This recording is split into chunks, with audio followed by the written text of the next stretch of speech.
लोकशाहीचा बुलंद आवाज, रिपब्लिकन वार्ता महाराष्ट्र। लातूरच्या देवणी शहरातील घनकचरा स्वच्छता विभागात कार्यरत असलेल्या सुमारे 30 महिला कामगारांना मागील 12 महिन्यांपासून वेतन मिळालेले नसल्याने आज संतप्त महिलांनी शोले स्टाईल आंदोलन छेडले। पगार न मिळाल्यामुळे जगणे कठीण झाल्याचे सांगत महिला पाण्याच्या टाकीवर चढल्या आणि आत्मदहनाचा इशारा दिला। हे आंदोलन तब्बल 2 ते 3 तास चालले। अखेरीस मुख्याधिकारी यांनी लेखी आश्वासन देत पुढील 15 दिवसात 1 महिन्याचा पगार देण्याचे तसेच कामगारांचे ईपीएफ खाते राष्ट्रीयकृत बँकेत उघडण्याचे मान्य केले। याशिवाय 30 कामगारांना फक्त नेमून दिलेल्या कर्मचारी मार्फतच काम सांगितले जाईल, इतर कोणी आदेश दिल्यास कामगारांना ते पाळावे लागणार नाहीत अशी अट देखील प्रशासनाने मान्य केली आहे। त्यानंतर आंदोलन तात्पुरते स्थगित करण्यात आले। या लढ्यात कामगारांना न्याय मिळवून देण्यासाठी श्रमिक हक्क संघटनेचे संचालक ज्ञानेश्वर भाऊ सूर्यवंशी यांनी पुढाकार घेतला। तसेच नगरसेवक अमित सूर्यवंशी, नदीम मिर्झा, अमर पाटील, मनोहर पटणे, ओमकार धनुरे, बालाजी सूर्यवंशी, मयूर पटणे, रमेश मनसुरे, आनंद जीवने, ईश्वर पाटील, बावगे, महादेव मळभागे यांच्यासह असंख्य सर्वपक्षीय कार्यकर्ते व नागरिक आंदोलनात सहभागी झाले।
मॅडम तर काही नाही, मॅडमला बोलू नका तुम्ही, तुला फक्त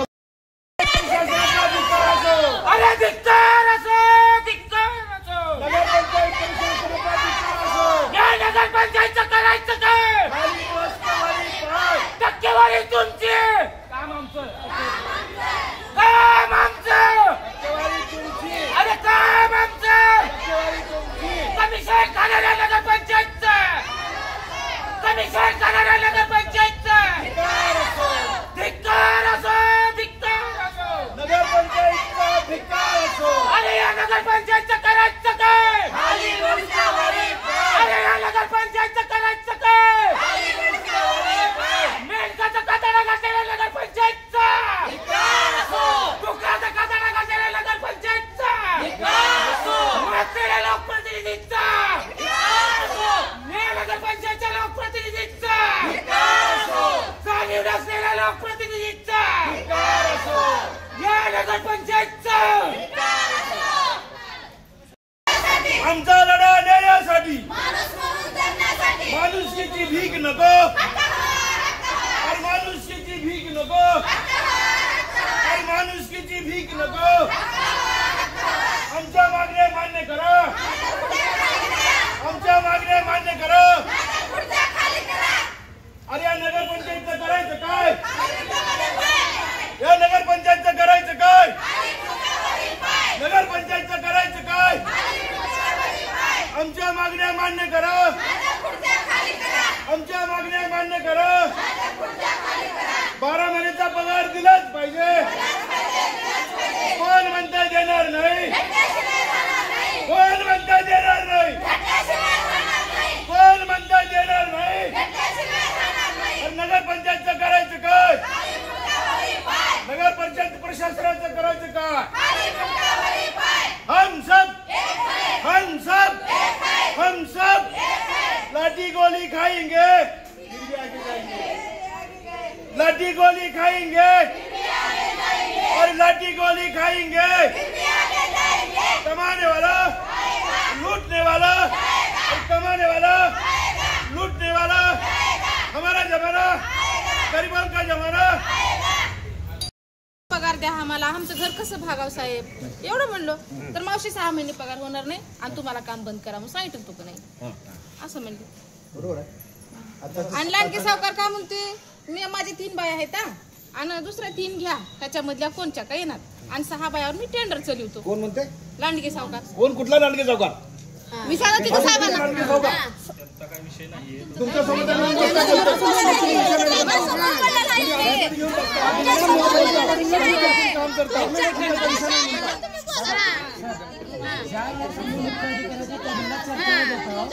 सेवकाच्या हाताने ऑलरेडी कॅमेरा मोबाईल ठेवून आमची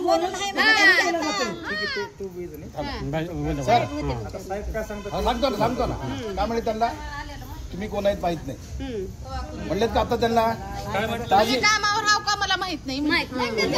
तुम्ही म्हणलो साहेब तुम्ही म्हणते तर रनिंग कोल्हापूरचे काय म्हणले त्यांनी कामावर नाहीत का साहेब तुम्हाला माहित नाही का? 6 महिने पगार होणार नाही कधी म्हणलो तुम्ही काय म्हणलं इथं जेव्हा आपली 2 महिन्याखाली बैठक झाली आताच म्हणलं की साहेब 6 महिने पैसे येणार नाही पैसे आले की देऊ. आता पण तेच सांगायला लागलोय पैसे आले की देऊ. नाही पण आता तुम्ही गेल्या महिन्यात 20 कर्मचाऱ्याची पगारी काढला 20-25 काय काढला ते माहिती ऐका पगारी निघालेली साहेब पगारी निघाली आपल्या कोण दिलंच नाही पण तोच विषय व्हायला लागलाय सगळे गैरसमज व्हायला लागले. बरं सर हे कर्मचारी कामावर आहेत का नाही मुद्दा महत्वाचा पगारी जाऊ म्हणजे आम्हाला कामावर बघणार ती कसं काय नाही म्हणलो एवढे जण 6 जण कामावर आपण त्या दिवशी 14 तारखेला यांना एक पत्र दिलं होता त्या दिवशी काय म्हणलं ते उद्या 15 तारखेपासून आम्ही कामावरती देऊ. बरोबर आहे ना? TC कर्मचारी कामावरती होती का नव्हती? बरोबर आहे की मग आता आम्ही घेतलोच नाही असं त्यांचं म्हणणं आहे. त्यांचा रजिस्टर वेगळा आहे आणि बाकीच्या बाहेरचा रजिस्टर वेगळा आहे. पीएफची यादी गेली सर इथून पीएफची यादी केली गेली नवीन कर्मचारी पीएफ ला जातात पण यांचं नाव पीएफ पडेल ना पडेल तुम्ही ज्यावेळेस पगारी करता त्यावेळेस पडेल. वर्क ऑर्डर कधीची आहे? पीएफ काय केले बदलली यादी नवीन कॉन्ट्रॅक्टरची वर्क ऑर्डर किती तारखेची आहे? जुलैची आहे.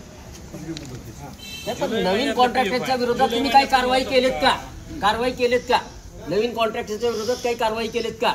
तो कॉन्ट्रॅक्टर तुमचा फोन उचलत नाही असं तुमचं तिथं म्हणणं आहे. बरोबर आयुक्तापुढे तो फोन उचलत नाहीये आम्हाला रेस्पॉन्स देत नाहीये ते कर्मचाऱ्याला हे करत नाहीये असं त्यांचं म्हणणं होतं तुमच्या प्रशासनाकडनं. काय ते नवीन कॉन्ट्रॅक्टरचं काय केलं तेच तर सांगा ना. आहे माझ्याकडे लेखी ते आयुक्त काय केले ते पडतंय जुना आहे तो नवीन नाही. ते कोण आहे आम्हाला माहिती नाहीये ना. जुना आहे. नवीन कॉन्ट्रॅक्टरनं कोणते कर्मचारी घेतले आम्हाला कुठं माहिती आहे? तसं नाही ते सांगणार ना आम्हाला कुठं माहिती आहे? काय गुत्तेदार तुम्ही झालो तुमचं गुत्त संपलं तुम्ही ते कर्मचारीच बदलला दुसरा गुत्तेदार आला त्याला जे आवडले ते गुत्तेदार त्याला कर्मचारी तुम्ही आता म्हणलो का नाही साहेब? तुम्ही कोणते लोक घेणार? तो कॉन्ट्रॅक्टर तुमचा फोन उचलत नाही म्हणजे साहेब आमचं काय उचलणार आहे सांगा ना आम्हाला. गुत्तेदार कोणाचा? जे कॉन्ट्रॅक्ट तुम्ही दिले कोणी दिलं साहेब? टेंडर कुणी दिला? नगरपंचायत कमाल नगर दिलं का शिवसाहेब लोमटे साहेबांनी तुमचा दिला? फोन उचलत नाही म्हणजे मग तुम्ही सांगा की मला माहिती तुम्हाला माहिती नाही. जमणार आहे का? चालू आपण आता हाच विषय आहे की कामावर घ्यायचे पेमेंटचा विषय. ओमजी आम्हाला पगार पाहिजे आता. आपले विषय काय आहेत कामावर आहेत का पेमेंट देणार ह्या 2 विषयासंदर्भात बोलू आपण. आता कामावर पण आहेत आणि पेमेंट पीएफची यादी का बदलली गेली नवीन कॉन्ट्रॅक्टर कधी तुम्ही लोकप्रतिनिधीच्या मंडळालाच नगरपंचायत आमच्यासारख्या सर्वसामान्य नागरिकाचा ऐकून घेणार आधी कोण कॉन्ट्रॅक्टर होता माहिती नाही आम्हाला. थांबा ते सांगतो कॉन्ट्रॅक्टर बदलला का नाही? हा बदलला. तुम्ही लोक किती दिवस कामाला नव्हते? कामाला किती दिवस नव्हते? तुम्ही बसा म्हणल्यावर किती दिवस नव्हते? त्या महिन्यात जे लोक कामाला होते त्यांचं पीएफ भरण्यात आलं. मग ते 1 महिन्यात तुमचं म्हणणं काय आलं त्यावेळेस नवीन कर्मचारी घेतले तेव्हा की आम्ही हे कर्मचारी मजुरी तत्वावर घेतो मजुरी तत्वावर टेंडरमध्ये असला कुठे जाते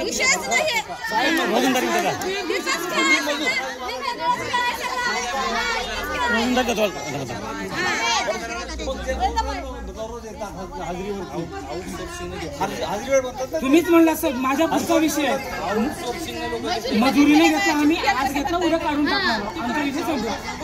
हे मजूर नाहीत. हे मजूर कुठे म्हणता येतं तुम्हाला?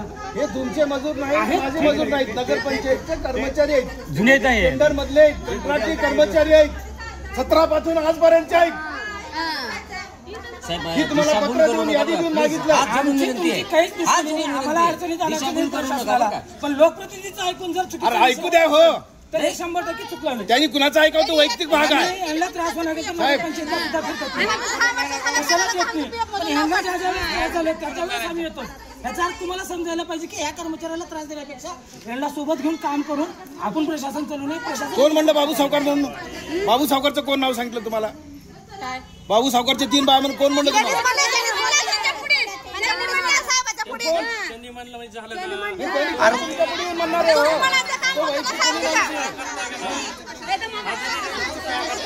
मी बी उद्या येऊन म्हणू का माझे एवढे बाय आहेत म्हणून? माझा काही संबंध, माझे लोक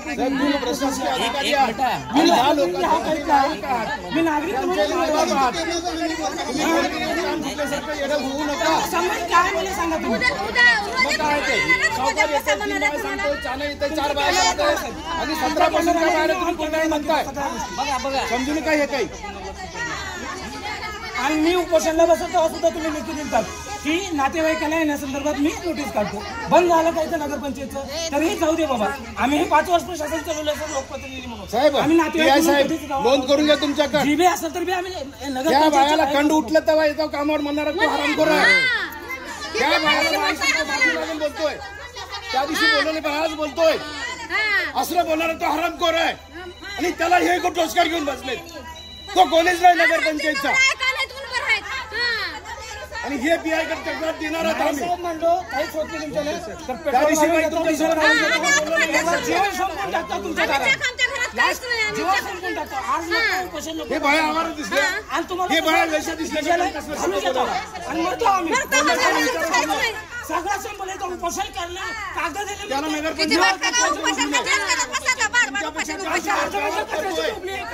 तुमच्या शिवपेक्षा तो अधिकार समोर राहतोय. कोण आहे तो? मॅडम तुम्ही शिवला एवढे अधिकार दिले? मॅडम तुम्ही म्हणला आणि त्याला तुम्ही नीट करत नसेल आणि हे करण्याची जबाबदारी आहे. ते कशाला आम्हाला उठवले असते? तो फार मोठा दिसणार का नाही? एखाद्या अधिकारी आम्हाला जर माझ्या विलासला बोलत असेल तर आणि सगळ्यात तेच विषय आहे. ह्यांच्या कोण ज्याला बोललं त्या अधिकाऱ्याला लगेच टार्गेट. कोणी नाजून बोलो हे नाही बोलो. आता ह्या महागाईवर सांगितलं न्याय दिली तुमच्याप्रमाणे पत्र दिलं. नगरपंचायतच्या प्रशासनाने टार्गेट केलं माझ्या बहिणीला, माझ्या आईला. ह्या आम्ही बात केली का त्यांनी पत्र देऊन तुमच्या साक्षीला? आणि मी स्वतःही पक्षाचा पदाधिकारी आहे. तुम्ही जर होत नसलं तर सांगा, डिझेल ओतून घेतो आणि ह्याच नगरपंचायत